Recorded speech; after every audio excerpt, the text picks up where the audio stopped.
Hello everyone, welcome to success with Rai academy. 15 मार्च 2023 के दैनिक जागरण के राष्ट्रीय संस्करण को आज के इस वीडियो में हम डिस्कस करेंगे। तो चलिए वीडियो को स्टार्ट करते हैं। और पहली ही हेडिंग है यहाँ पर कि राहुल के भाषण पर हंगामा जारी और दूसरे दिन भी नहीं चल सकी संसद। अब देखिए यहाँ पर लंदन में जो राहुल गांधी ने कैम्ब्रिज यूनिवर्सिटी में एक स्टेटमेंट दिया था और उसमें उन्होंने बोला था कि भारत में लोकतंत्र खतरे में है। तो उसी को लेकर पक्ष यानी कि जो भाजपा गवर्नमेंट है वो संसद को नहीं चलने दे रही है। और इस पर सूचना एवं प्रसारण मंत्री अनुराग ठाकुर ने कहा कि राहुल के माफीनामे की मांग दोहराकर साफ कर दिया गया है कि भाजपा इस मुद्दे को आसानी से जाने नहीं देगी। सोमवार को रक्षा मंत्री राजनाथ सिंह ने कहा कि राहुल की लोकतंत्र पर की गई टिप्पणी और यूरोप व अमेरिका में जो इसमें हस्तक्षेप करने वाले बयान की लोकसभा को निंदा करनी चाहिए। खुद राहुल को भी इसके लिए सदन में आकर माफी मांगनी चाहिए।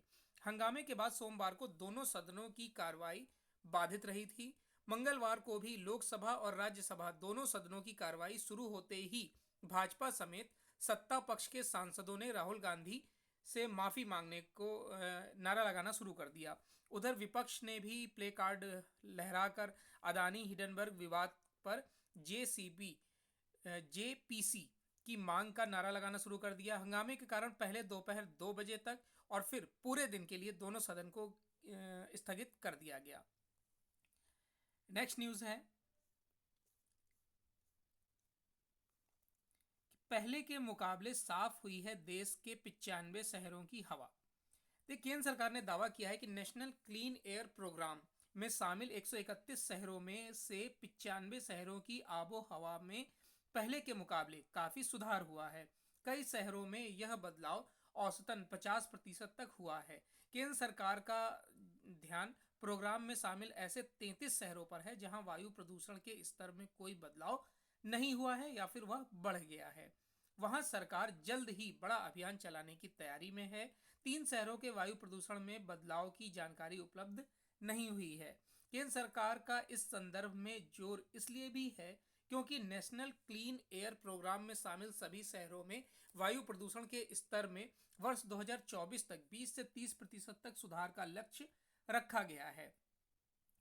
वन एवं पर्यावरण मंत्रालय के मुताबिक नेशनल क्लीन एयर प्रोग्राम में शामिल शहरों की वायु गुणवत्ता में बदलाव का यह आकलन वर्ष 2017 के स्तर पर किया गया है। मंत्रालय द्वारा संसद में इस बदलाव को लेकर पेश की गई रिपोर्ट के मुताबिक एनसीएपी में शामिल 131 शहरों में से 95 शहरों में PM10 का औसतन स्तर 2017 के मुकाबले कम हुआ है। खास बात यह है कि एनसीएपी में 122 शहरों को इस आधार पर शामिल किया गया था कि वह प्रदूषण वायु गुणवत्ता के तय मानकों से काफी अधिक था। और यहाँ पर देखिए शहरों में जो बदलाव है वो उसके आंकड़े दिए गए हैं 2017 से 22 तक का। आप स्क्रीनशॉट लेकर इसको देख सकते हैं। नेक्स्ट न्यूज है कि बंगाल सरकार को कुलपतियों की नियुक्ति का अधिकार नहीं है। कलकत्ता हाईकोर्ट ने मंगलवार को कहा कि बंगाल सरकार को सरकारी विश्वविद्यालयों में कुलपतियों की नियुक्ति या पुनर्नियुक्ति का अधिकार नहीं है। मुख्य न्यायाधीश प्रकाश श्रीवास्तव और न्यायाधीश राजश्री भारद्वाज की खंडपीठ ने राज्य सरकार द्वारा पहले से नियुक्त या पुनर्नियुक्त कुलपतियों की बर्खास्तगी का भी आदेश दिया था।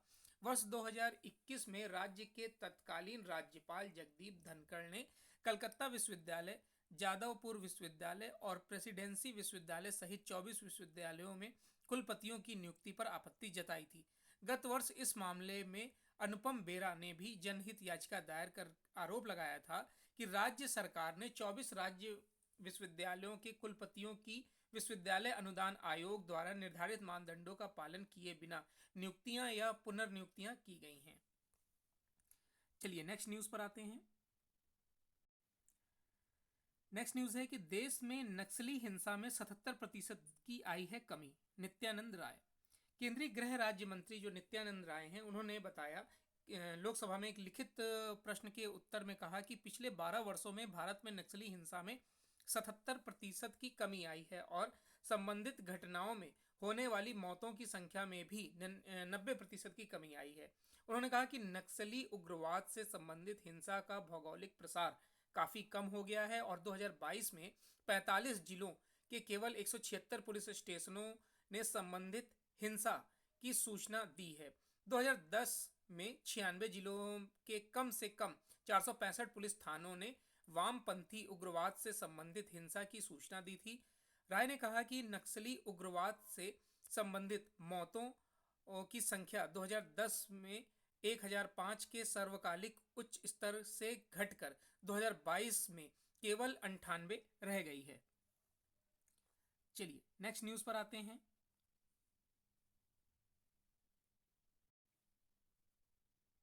भारत, चीन और पाकिस्तान ऊर्जा परियोजनाओं को जोड़ने को तैयार। संघाई सहयोग संगठन के तहत Iran Pakistan Bharat gas pipeline और तुर्कमेनिस्तान अफगानिस्तान पाकिस्तान भारत यानी कि तापी गैस पाइपलाइन परियोजना के दिन फिर बहुर सकते हैं। यह सवाल इसलिए उठा है कि मंगलवार को एससीओ के ऊर्जा मंत्रियों की बैठक में इस बात पर सहमति बनी है कि संगठन के प्रमुख ऊर्जा उत्पादक और उपभोक्ता देशों के बीच कनेक्टिंग परियोजनाओं को विकसित किया जाएगा। बैठक पेट्रोलियम व प्राकृतिक गैस मंत्री हरदीप पुरी की अध्यक्षता में वर्चुअल तरीके से हुई थी, जिसमें पाकिस्तान के ऊर्जा मंत्री खुर्रम दास्तगार खान ने भी हिस्सा लिया था। पुरी ने संवाददाताओं को बताया कि एससीओ के सदस्य देशों के बीच बायोफ्यूल जैसे ईंधन के उत्पादन व आपूर्ति में भी सहयोग करने को लेकर बातचीत हुई है। सभी 8 सदस्य देशों के बीच यह सहमति बनी है कि इस बारे में आगे भी चर्चा होती रहेगी। चीन की तरफ से विभिन्न ऊर्जा उत्पादों की कीमत का मुद्दा उठाया गया। बाद में जारी संयुक्त बयान में कहा गया कि सभी सदस्य देश इस बात के लिए सहमत हैं कि ऊर्जा के नए स्रोतों व विकल्पों को लेकर ज्यादा गंभीर चर्चा होनी चाहिए। नई तरह की ऊर्जा को लेकर भी जो भी तकनीक प्रगति होगी उसको लेकर सभी देश जानकारी साझा करेंगे।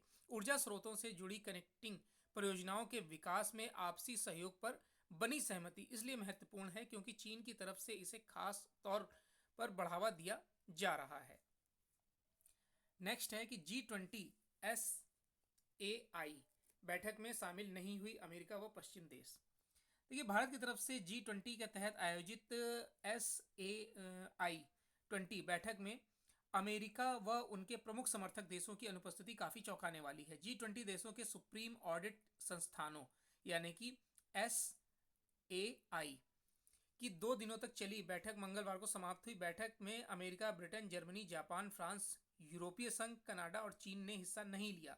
नाटो के जितने सदस्य G20 में हैं उनमें सिर्फ तुर्की ने ही हिस्सा लिया। वैसे इस बैठक में रूस ने हिस्सा लिया है।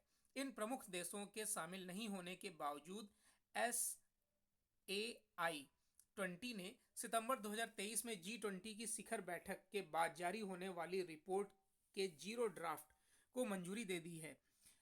बैठक भारत के नियंत्रक व महालेखा परीक्षा यानी कि CAG यानी कैग की अगुवाई में हुई है। कई प्रमुख देशों के शामिल नहीं होने से जुड़े सवालों पर CAG गिरीश चंद्र मुर्मू ने कहा कि वह कुछ देश जिन्होंने ब्लू इकोनॉमी और आर्टिफिशियल इंटेलिजेंस के ऑडिट के क्षेत्र में काम किया है उन्होंने हिस्सा लिया और अपने अनुभव भी साझा किए। कई देश वर्चुअली तरीके से हिस्सा लेना चाहते थे लेकिन यह बैठक सामान्य रूप से होनी थी, लिहाजा यह संभव नहीं हो सका। यह पूछे जाने पर कि कई देशों के नहीं आने के बावजूद जीरो ड्राफ्ट को किस तरह से अंतिम रूप दिया गया तो उनका जवाब था कि जून 2023 में होने वाली बैठक में अंतिम ड्राफ्ट के मसौदे पर सहमति बनेगी। चलिए नेक्स्ट पेज पर आते हैं। नेक्स्ट न्यूज है कि भारतीय बैंकिंग प्रणाली से जुड़े स्टार्टअप। चंद्रशेखर, सूचना प्रौद्योगिकी राज्य मंत्री राजीव चंद्रशेखर ने मंगलवार को बताया कि उनका मंत्रालय सिलिकॉन वैली बैंक के दिवालिया होने से प्रभावित स्टार्टअप की समस्याओं को वित्त मंत्रालय के समक्ष उठाएगा, जिससे तात्कालिक संकट से निपटने में मदद मिलेगी। राजीव चंद्रशेखर ने स्टार्टअप संस्थापकों और वेंचर कैपिटल्स के साथ बातचीत में उन्हें भारतीय बैंकिंग प्रणाली अपनाने को कहा। उन्होंने तात्कालिक मुद्दों को हल करने का भी आश्वासन दिया। बातचीत के दौरान स्टार्टअप संस्थानों ने कहा कि अमेरिकी सरकार ने जमाकर्ताओं के पूरे पैसे लौटाने का आश्वासन तो दिया है, समय सीमा नहीं बताई है। इससे स्टार्टअप के सामने नकदी का संकट पैदा हो सकता है। बता दें कि अधिकांश सॉफ्टवेयर सेवा प्रदाता फर्में अमेरिका में मौजूद हैं और इनक्यूबेटर वाई कॉम्बिनेटर से जुड़ी कंपनियां उन फर्मों में से हैं जिन पर सिलिकॉन वैली बैंक के दिवालिया होने पर सबसे ज़्यादा असर पड़ा है। नेक्स्ट न्यूज़ है कि तबलेश पांडे LIC के प्रबंध निदेशक नियुक्त। भारतीय जीवन बीमा निगम ने तबलेश पांडे को अपना प्रबंध निदेशक नियुक्त किया है। वर्तमान में वह कंपनी में कार्यकारी निदेशक हैं। उनकी नियुक्ति 1 अप्रैल 2023 से प्रभावी होगी। पांडे वर्तमान MD BC पटनायक की जगह लेंगे। LIC में मौजूदा समय में कुल 4 प्रबंध निदेशक हैं। नेक्स्ट न्यूज है कि थोक महंगाई 2 साल के निचले स्तर 3.85% पर पहुंची है। थोक मूल्य सूचकांक आधारित मुद्रास्फीति फरवरी 2023 में घटकर 2 साल से भी अधिक समय के निचले स्तर यानी कि 3.85% पर आ गई है। थोक मुद्रास्फीति में गिरावट मुख्य रूप से मैन्युफैक्चरिंग वस्तुओं, ईंधन और ऊर्जा के दामों में कमी के चलते आई है। हालांकि इस दौरान खाद्य वस्तुओं की महंगाई बढ़ी है। फरवरी 2023 लगातार 9वां महीना है जब थोक मुद्रास्फीति में गिरावट दर्ज की गई है। जनवरी में थोक महंगाई 4.73% और पिछले साल फरवरी में 13.43% थी। वाणिज्य एवं उद्योग मंत्रालय ने एक बयान में कहा कि फरवरी 2023 में मुद्रास्फीति की दर में कमी की मुख्य वजह कच्चे पेट्रोलियम और प्राकृतिक गैस के दामों में गिरावट, गैर खाद्य वस्तुओं, खनिजों, कंप्यूटर, इलेक्ट्रॉनिक्स एवं ऑप्टिकल उत्पादों, रसायन एवं रासायनिक उत्पादों, इलेक्ट्रिक उपकरण एवं मोटर वाहन, ट्रेलर एवं सेमी ट्रेलर के दामों में कमी आना है। चलिए नेक्स्ट पेज पर आते हैं। चीन पर नजर रखने को ऑस्ट्रेलिया को परमाणु पनडुब्बियां देगा अमेरिका। हिंद प्रशांत क्षेत्र में चीन की दखल अंदाजी को देखते हुए ऑस्ट्रेलिया को पहले चरण में अमेरिका से 2030 के दशक की शुरुआत तक उन्नत श्रेणी का परमाणु संचालित हमलावर पनडुब्बी मिलेगा।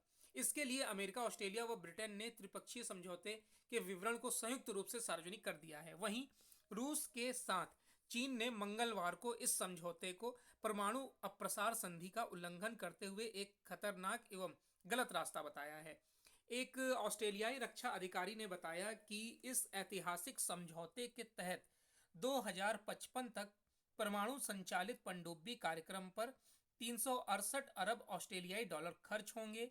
BBC की रिपोर्ट के अनुसार त्रिपक्षीय समझौते के तहत ऑस्ट्रेलिया को पहली खेप में कम से कम 3 उन्नत श्रेणी की परमाणु पनडुब्बियां अमेरिका से मिलेंगी। इसमें पहले ऑस्ट्रेलिया, ब्रिटेन और अमेरिका ने हिंद प्रशांत क्षेत्र में चीन का मुकाबला करने के प्रयासों के तहत 2021 में आकस की घोषणा की थी।